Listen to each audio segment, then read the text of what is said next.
ये है, आज मैं आपको अपनी सारी लॉन की फ़ायदे बताते हैं। कुछ बंदे तो प्लांट्स बनाते हैं तो उनको नाम नहीं पता, तो आपको प्लांट्स के नाम बताते हैं, ठीक है? नाम तो सबसे पहले ये वाला है मको,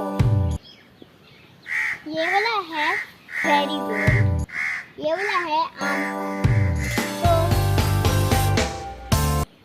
आइए मैं आपको और दिखाती हूँ।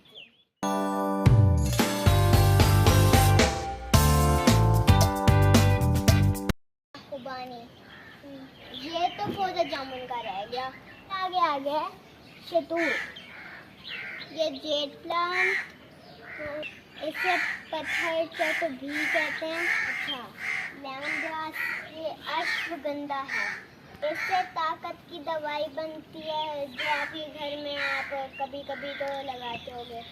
और ये लेमन ग्रास का भी फ़ायदा है, हम इससे चाय भी बना के पी सकते हैं, क्योंकि ये है कि हम जब भी हमें खांसी आए या फ्लू हो जाए या बुखार हो जाए तो हम ये इसकी चाय बना के पी सकते हैं। हमारे चैनल को लाइक करें, सब्सक्राइब करें और ऐसे जैसे हमने बहुत सारे